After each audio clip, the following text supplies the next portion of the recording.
In the fall of 1902, a group of caring local people gathered at a home on Holly Street to organize what would become the Whatcom Humane Society. Here are excerpts from the meeting minutes of those early times. November 14, 1908. During the cold storms of the month, the officer had counted more than 100 well-blanketed horses. Conditions are improving constantly among animals of the city. September 9, 1912. Jimmy, a certain expressman, drives his poor old horse too fast. The matter was turned over to Judge Day. November 10, 1912. The secretary was directed to learn if Mr. Davis of High Street still held a certain seagull captive, and in case he so held it, to give him notice that the society would require him to liberate the gull.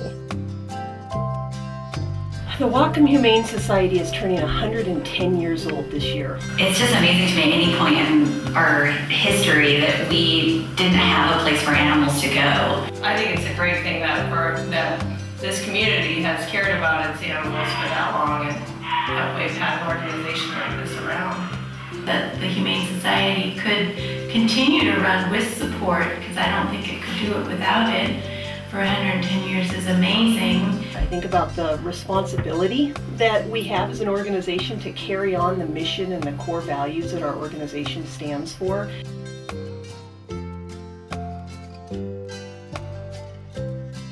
The building that we're sitting in now, we've been in since the very early 1970s.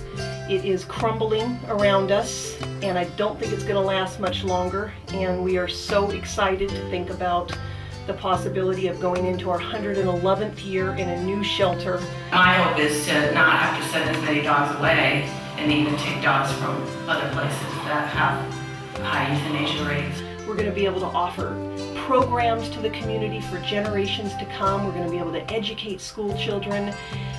Our veterinary clinic is not going to be in a hallway. Having access to the appropriate medical tools will just make a world of difference for these animals. I think we're going to be able to help countless more animals, and we're helping even now with the amount of animals that we take in. And I just think overall it's just going to be an amazing experience for everybody in Whatcom County. It's incredible to think about our future and what we can do for these animals and the legacy that we can leave the community. One of the first official acts the newly formed Whatcom Humane Society undertook was to raise funds for the purchase and distribution of blankets for carriage horses in Fairhaven. The newly formed board of directors worked with local school teachers to incorporate humane education in classrooms, lobbied local rodeos to provide humane treatment for animals, and provided assistance to animals and people in need throughout Whatcom, Skagit, and Island counties.